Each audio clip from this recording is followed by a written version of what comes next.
overshadowed by the disaster at Isandlwana the year before. This engagement in southern Afghanistan was the largest defeat suffered by the British Army in Asia during the period known as the Great Game. Outnumbered, outgunned, and facing relentless human wave assaults, all under a merciless Afghan sun, British and Indian soldiers would form a desperate last stand against impossible odds. This was the Battle of Maiwand.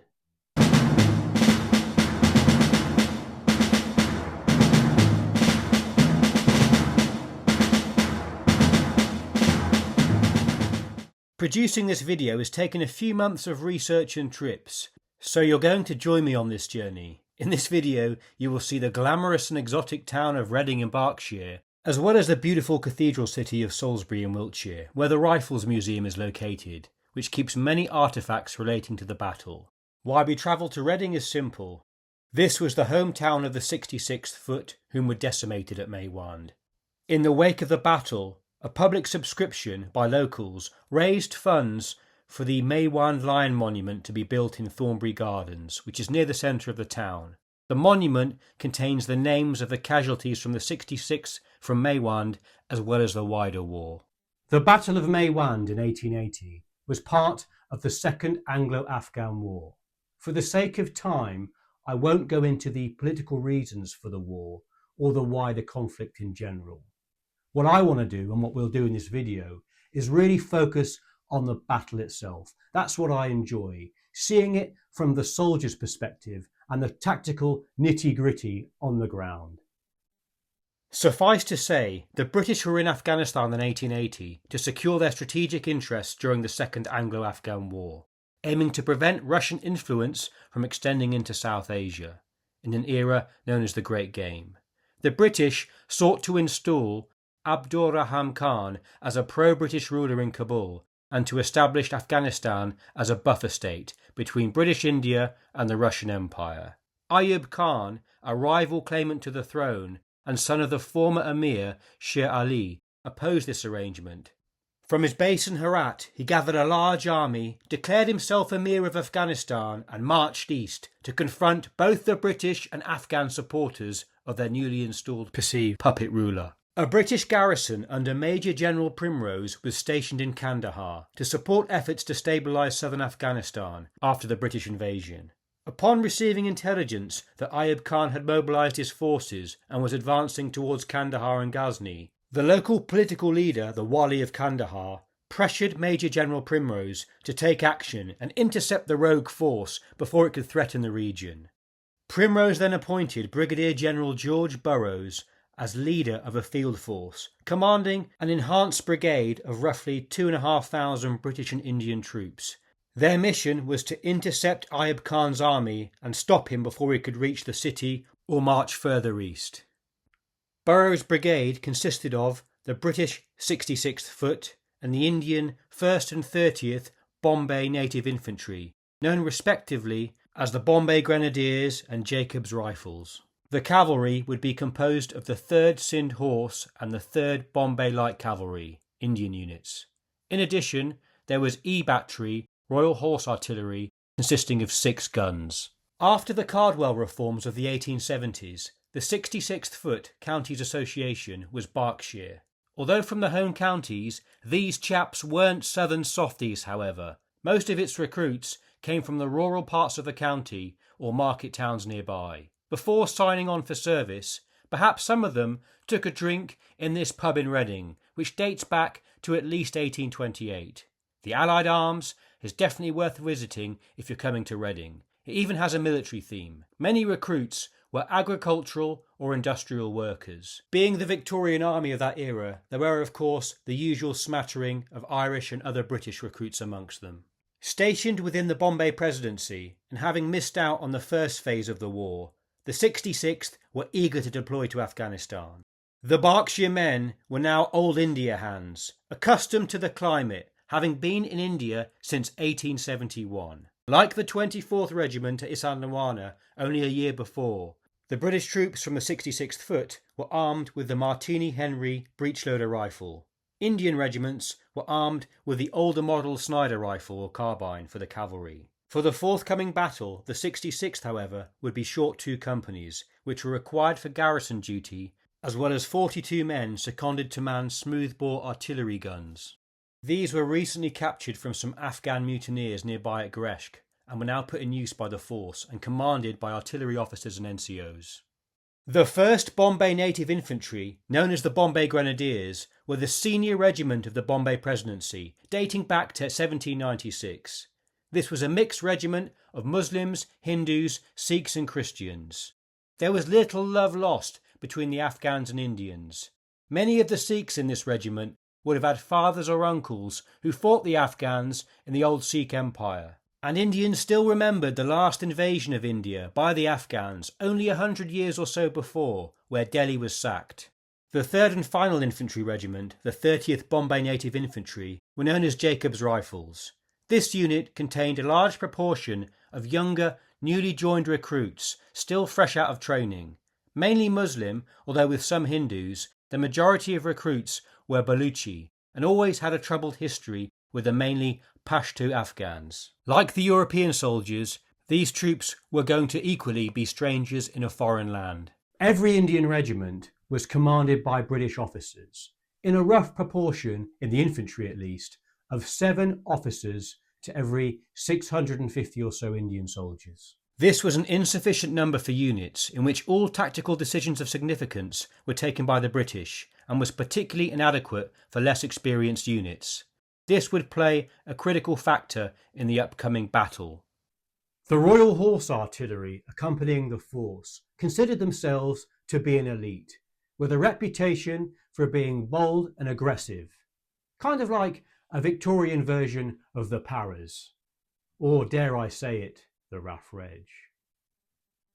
Interestingly, khaki uniforms were not issued officially until after the Afghan campaign.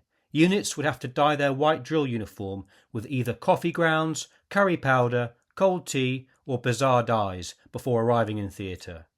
Intelligence was poor and little was known of the enemy's numbers or proximity.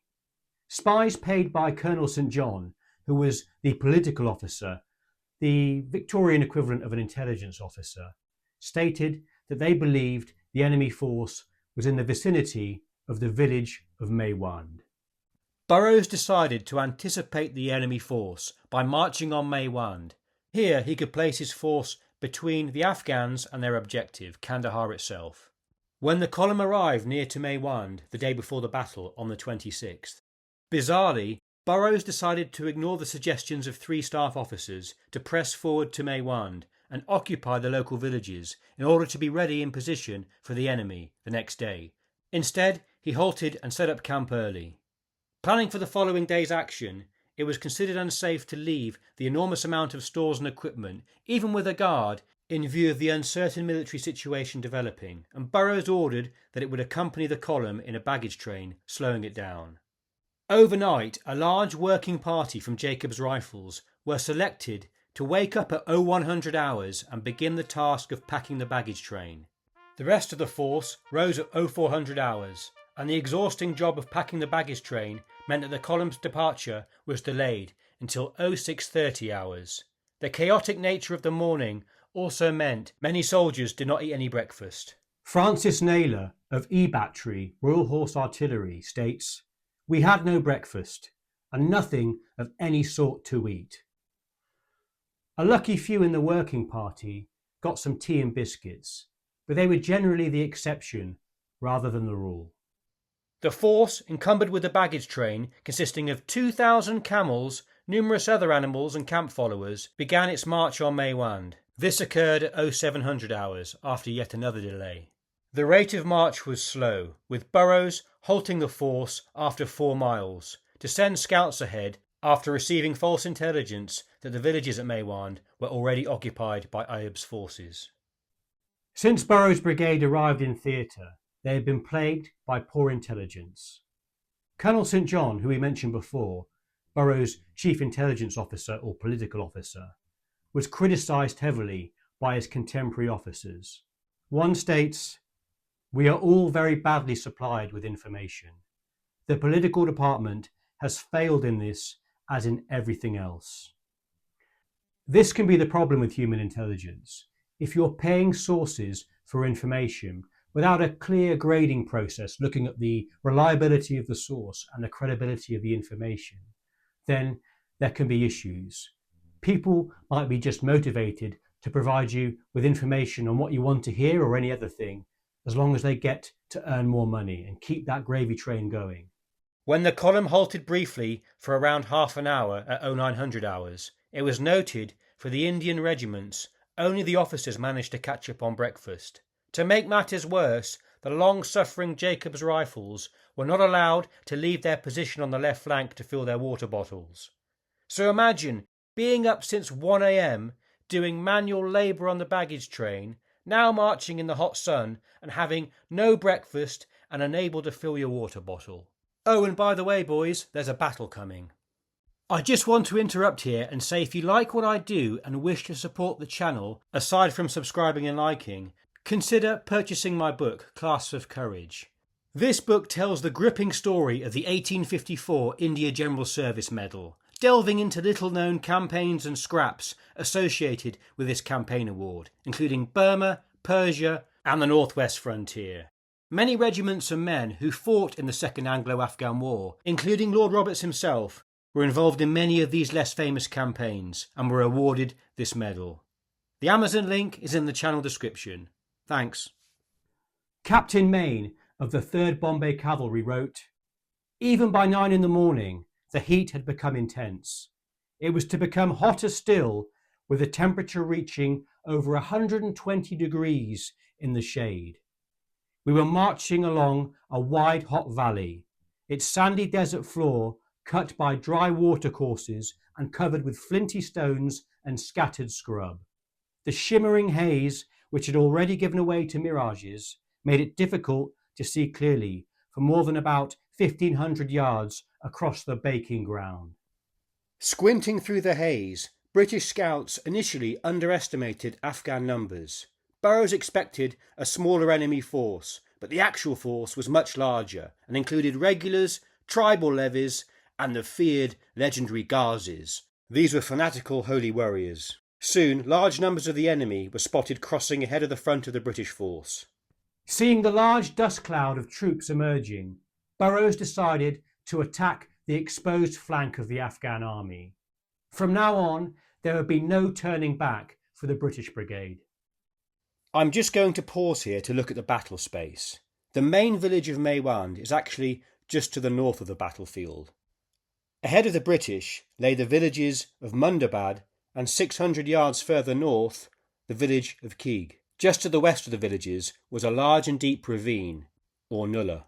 Known as Mundabad Ravine, this sandy watercourse was up to 25 feet deep in places and 50 to 100 foot wide, running northeast alongside the villages. To the west, the ground was a largely flat plain, fully exposed to artillery fire. Burroughs first sent the artillery and cavalry forward to engage the enemy, and the advance was sounded. Sending some men to secure Mundabad village, Burroughs sent the Royal Horse Artillery and cavalry ahead first, scrambling over the ravine, with the infantry struggling to keep up. The baggage train was eventually ordered to halt after attempting to cross the ravine as well, due to Burroughs initially forgetting to send an order to them to halt. One company of each infantry regiment was also tasked to guard the baggage train, further stripping the force of resources. G Company was selected from the 66th Foot. The well-drilled Royal Horse Artillery came into action from the gallop. Dashing across the plain, at last reining in the command, "Action front" was bellowed. Within seconds, amid swirling clouds of dust, the gunners halted, unlimbered and loaded their guns. As soon as the fire control order was given out, the 9-pounders let loose. The time recorded for the first shot of the battle was 10:50 hours. One overeager artillery officer, a Lieutenant Hector Maclean, deployed his guns far ahead of the anticipated gun line. After firing off a few salvos and testing Burroughs' patience, he was finally recalled. We'll hear more about him later. When the infantry caught up, Burroughs finally stabilised his line, about 2,500 yards from the Afghans, with the cavalry on the exposed left flank, 2 companies of Jacobs rifles to their right, the Bombay Grenadiers, the main body of Jacob's Rifles, and the 66th on the right flank. So just imagine, it's around 1100 hours, you've been marching most of the morning with no breakfast. The lucky ones amongst you got up at 0400, but if you were in the working party of Jacob's Rifles, that could have been 0100 hours. The racket might have kept you up anyway. The lads from Jacob's Rifles would now pretty much have empty water bottles, only aggravated by the dust in the air parching your throat. And the majority of the cavalry horses are exhausted from relentless patrolling in the days before. And remember, there's the heat. I'm sure some viewers who are veterans may remember the Afghan summers. Even walking 100 yards to the naffy at lunchtime to get some chocolate bars or nutty was a challenge. Yet these blokes were now expected to enter a major battle and would be in the fight for their lives. What was Burroughs thinking? Ayub Khan then began right-wheeling his own force to meet the British threat, as Burroughs had hoped. Within 30 minutes, he had spread his men into a half-moon formation and soon began responding to the artillery shots that the British had initiated, with the Afghans' 30 guns, including the 6 Armstrongs. An artillery duel commenced. This reached intensity between 11 and 12 noon. During the First Anglo-Afghan War, about 40 years before, the Afghan artillery had a reputation loosely equivalent to a drunken, one-eyed, short-sighted Samaritan let loose on the rifle range. However, in recent years, this had changed. They now had access to new technology and new training. The Afghans had British-designed breech-loading Armstrong guns with superior range to the Royal Horse Artillery's 9-pounders and smoothbores. The German-made Krupp guns were also in their armoury, famous for durability and firepower. The Afghans had trained hard on these, and now it would come to bear fruit. When Ayub Khan took control of Herat, he took command of its arsenal, which contained these modern field guns. One of the first British casualties was Captain Hugh Smith, the British adjutant of Jacob's Rifles, who was killed instantly. Already short on officers, the battle had hardly begun and they had lost one of their more senior figures. With casualties mounting, Burroughs instructed his infantry to lie down. The artillery and cavalry could do nothing, however, and began losing men and horses, especially on the vulnerable left flank. Officers would later be critical of Burroughs' handling of the cavalry, for essentially ordering them to sit idle and be pounded. It must have been totally demoralising. A Major Hogg stated, "We were exposed for 3 hours to the most horrific artillery fire any army ever had to stand in this country, as much as it was all concentrated from the front and flanks, on a small surface not 200 yards long. Round shot after round shot, shell and every conceivable missile were hurled at us hour after hour, from 30 guns, some of them Armstrong, with admirable precision." Recognising the small numbers and narrow space occupied by his British opponents, the Afghan commander issued orders to surround it. Reminds me of the Zulu horns of the buffalo. The Afghan cavalry, moving in circles, began putting pressure on the extended left flank of the British. Numerically inferior, the British cavalry dismounted and shook out into a static skirmish line. At the same time, the Afghans began massing at the front of the British, behind rising ground, and Ayub sent his fanatical Ghazi infantry down a hidden ravine that Burroughs had not detected. This would threaten the British right flank and rear. Had Burroughs sent scouts to reconnoitre the ground properly the day before, he would have known about this. The Ghazis advanced steadily under the cover of smoke and terrain, putting pressure on the extended British line.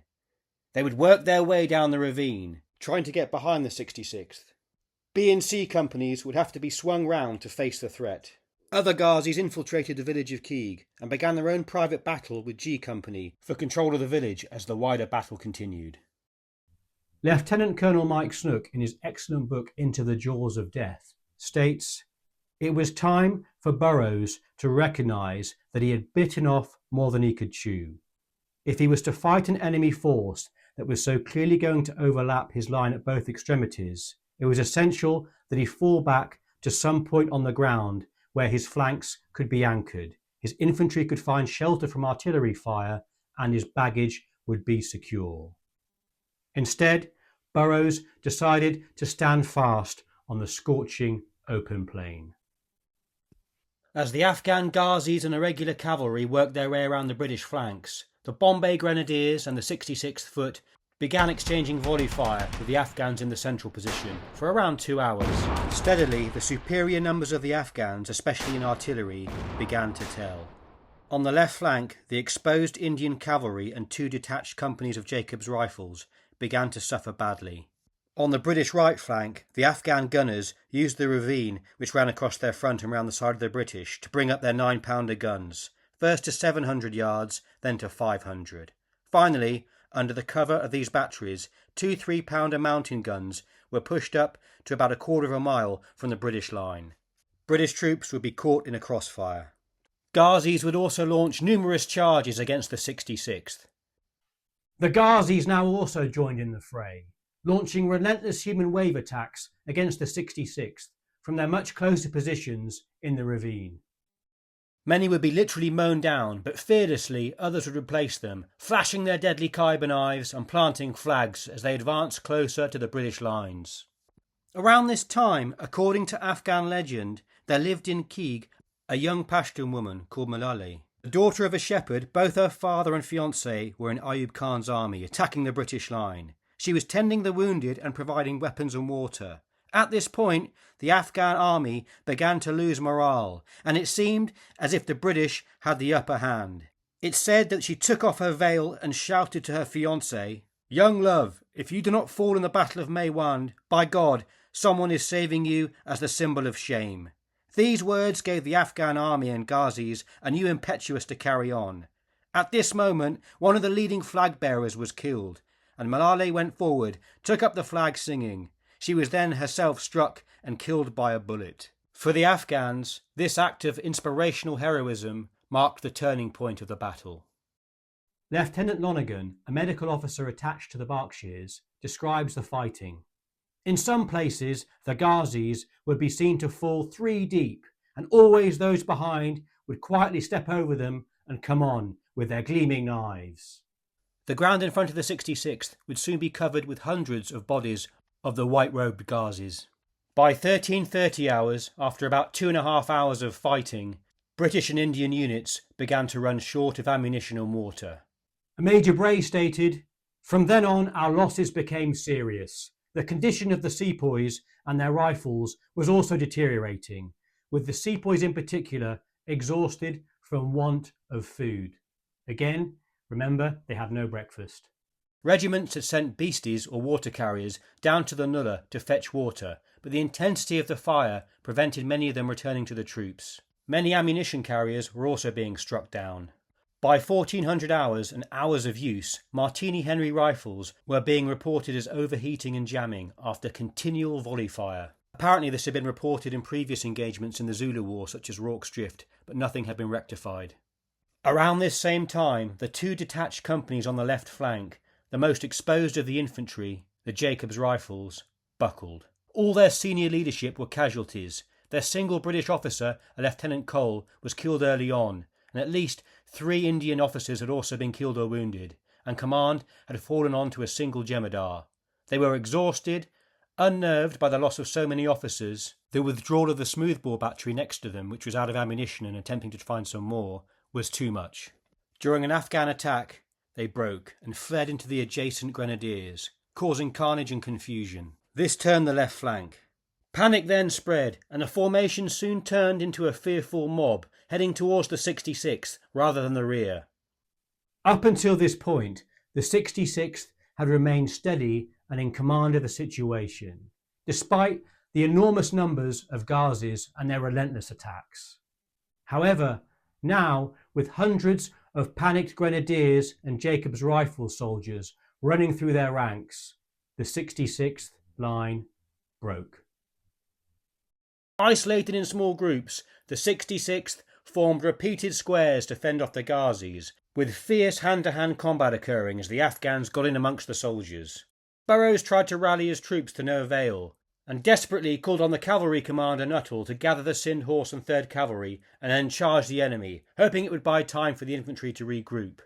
However, the cavalry, either through miscommunication or demoralisation after hours on the plain falling like ninepins under heavy artillery fire, had had enough, and their charge was half-hearted and soon broke off. From 1500 hours, the whole force was in retreat. Here, Hector Maclean was ordered to limber up to save his guns. Reportedly, the hot-headed Maclean shouted to his men, "Limber up, be damned! Give them another round!" Although firing a deadly last salvo of case shot, his guns were overrun and failed to get away. Losing your guns was the ultimate dishonour for an artilleryman. Of his division, all he could save was a single solitary limber. Although the main body of men retreated with Burrows, large elements of the 66th, with a smaller number of men from the Bombay Grenadiers and Jacob's Rifles, retreated towards Mundabad Ravine and the village of Keeg, and lost touch with the main body of men. Around this time, Burrows' horse was killed under him. An Indian Sawar, Burmadeen, from the 3rd Bombay Cavalry, promptly dismounted and offered the Brigadier General his own horse, even though the man was badly wounded himself. He was awarded for this act of bravery the Indian Order of Merit. Ghazis would grab men out of groups and hack them to death. The Berkshire men were also admired by the Afghans for their proficiency with the bayonet. Heading roughly east to the village, about halfway to the ravine, elements of the 66th organised and began firing volleys to cover the rest of the body of men entering the ravine. Some men fell into the ravine in chaos, such was their eagerness to escape from the Ghazis. It was 25 feet deep. Exhausted men clambered up the opposite side. A first stand of about 200 men was then made at Keeg village in a walled garden. Apparently at this point, Colonel Galbraith, the colonel of the regiment, committed an act of bravery and left the village to go back to the ravine to try and bring in any of the remaining troops. It's then likely in the walled garden the regimental colour was unfurled to act as a rallying point. Galbraith was apparently shot and killed holding the colours himself. These would eventually be captured by the Afghans. Fierce urban fighting occurred in the village, and increasing enemy pressure forced the remaining 140 so men to withdraw to just south of the village, fighting through mud-walled compounds and huts. A last stand then occurred, with about 50 men surviving the retreat. Interestingly, General Burrows appears now, having ridden around from the main line of retreat. He saw the situation was hopeless and the men had little ammunition left and ordered a bugler to sound the retreat. The survivors began to retire towards Mundabad. In the confusion, 11 men were left behind. An Afghan colonel described their last moments. "These men charged out of the garden and died with their faces to the foe, fighting to the death. Such was the nature of their charge and the grandeur of their bearing, that, although the whole of the Ghazis were assembled around them, no one dared to approach to cut them down. Thus, standing in the open, back to back, firing steadily and truly, every shot telling, surrounded by thousands, these officers and men died, and it was not until the last man was shot down that the Ghazis dared advance upon them. The conduct of these men was the admiration of all that witnessed it." These delaying stands likely saved the entire force from being completely annihilated, with the Afghans being prevented from getting on top of the retreating main body. Further acts of bravery were committed during the retreat. Rusaldar, an Indian cavalry officer, Daukul Singh from the 3rd Bombay Cavalry was awarded the First-Class Indian Order of Merit for saving the life of Lieutenant Colonel Anderson from the Grenadiers, who was severely wounded. In addition, 9 Indian Order of Merit 3rd Class were also awarded to the 3rd Sindh Horse for conspicuous gallantry in keeping off parties of the enemy in pursuit and saving the lives of many wounded and exhausted men. These are just a couple of examples. The 45-mile retreat back to Kandahar became a nightmare for the survivors. Although the main body of the Afghan army stopped pursuing the British after 5 miles or so and focused on plundering the baggage train, local villagers would emerge to prey on stragglers or abandoned wounded, and bands of irregular horse still attacked the men. Luckily, the cavalry managed to reorganise itself and now provided a valuable job fending off bands of Afghans and protecting some pockets of infantry and camp followers. Many still died, however. A handful of British soldiers were witnessed breaking into the rum stores of the baggage train, either foolishly trying to quench their thirst or to get blind drunk and await their fate. The vast majority, however, tried to get back to Kandahar. Lieutenant Maclean was captured by the Afghans whilst trying to find water. Alerted during the night, Fusiliers from Kandahar surged out to provide cover for the final leg of the journey. The rear guard of the retreating force finally reached Kandahar at 3 p.m. or 1500 hours the following day. Along with Isandlwana, it was one of the worst disasters for the British Army in the late Victorian era.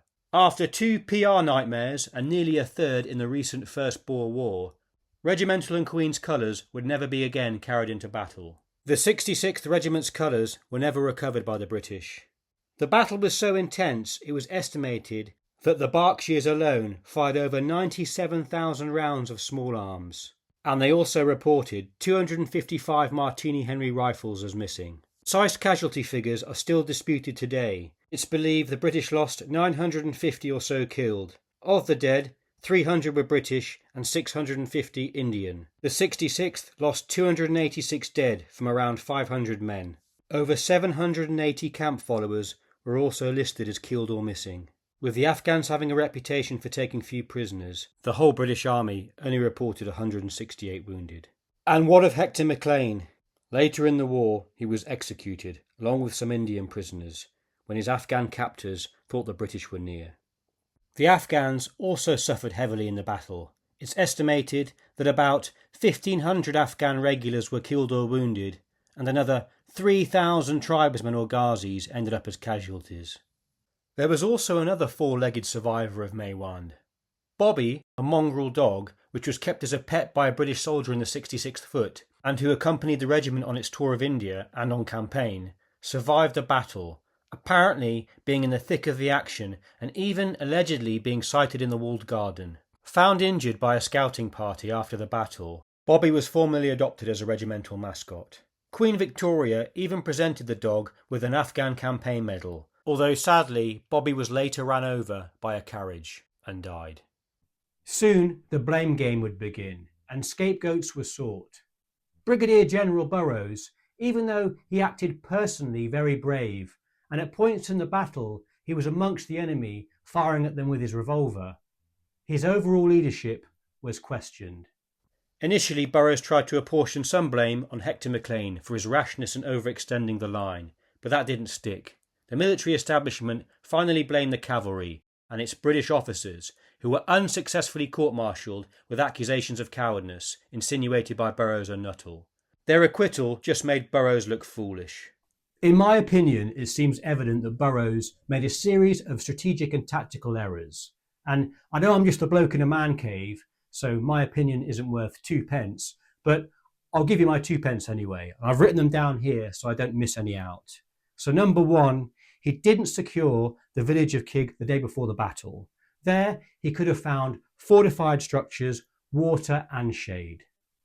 Number 2, he didn't conduct any real intelligence preparation of the battlefield before the engagement. So he was unaware of the hidden ravine where the Ghazis crept up to him. And also, he had his men out there exposed on the plain, so they were just getting knocked over like ninepins by the artillery. Number 3, failing to find a solution to the baggage train, which exhausted his men and having to deal with thousands of animals. Again, that's a difficult one because I'm not sure what he could have done, because there was a threat of the baggage train being ambushed by marauding insurgents. So he did decide to take it with him. But again, he miscommunicated with the baggage train on crossing the Nulla and forgot about them. So again, caused a bit of carnage there. Number 4, driving a fatigued army to do battle with a numerically superior and better armed force. So again, he was so keen to get to grips with the enemy, he forgot about his own weaknesses. This reminds me to some degree of the Battle of Little Bighorn, where Custer's force were exhausted and knackered before they even entered the actual fight. And again, their rifles in many cases were inferior to the Native Americans who had, repeating rifles like the Henry. Number 5, indecision and losing the initiative. So again, staying static when he was under fire and allowing himself to be surrounded by the enemy force. So he didn't really do anything. He just sort of stood there for 2 to 3 hours really and allowed events to overtake him. And 6, poor use of cavalry. So again, he deployed his cavalry on the far left. They were getting taken out by the artillery rounds from the Armstrongs and the Krupps. And For them, they became very quickly demoralised. They lost a load of mounts, and then at the end they were asked to make a poorly timed cavalry charge against a vastly numerical enemy, once their whole force was in the process of withdrawing as well. So again, poor in my opinion. So they're the sort of 6 reasons I believe that Burrows made a series of strategic and tactical errors. Be interesting to see what you think in the comments, if I'm right or wrong, or if others are at fault, like Hector McLean. But yeah, let's see what you all think. What didn't help him was political pressure to engage the enemy, and also poor intelligence. In this analysis, we can't overlook the great courage and determination as well displayed by the Afghan forces. The 66th would later be presented with a new regimental and Queen's colours. Although losing some guns, overall E Battery covered itself in glory. A Companion of the Order of the Bath was awarded to Captain John Slade from the battery. 2 Victoria Crosses were awarded to Sergeant Patrick Mullen and Gunner James Collis, as well as 8 Distinguished Conduct Medals. 6 DCMs were also awarded to the 66th Foot at Maiwand. Numerous India Orders of Merit were also awarded after the fighting. Interestingly, that medal came with a pension. I may go further into the stories behind the British Victoria Crosses in a later video, so I'll leave it here.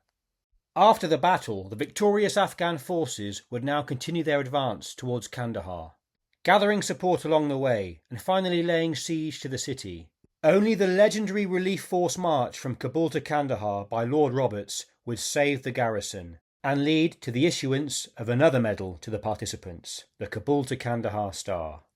All soldiers would also receive an Afghan campaign medal, but no clasp would be awarded to the participants for Maiwand, being a British defeat. I'd definitely recommend a trip to the Rifles Berkshire and Wiltshire Museum in Salisbury. Don't get it confused with the Rifles Museum in Winchester. Visiting these museums keeps them operating, and you can even see Bobby on display in Salisbury. I used a variety of sources for this video. I'll list them in the video description. You can find most on Amazon. Definitely worth a read. My microphone failed here, so thanks for watching. I hope you found some value from this, and I'll see you in the next one.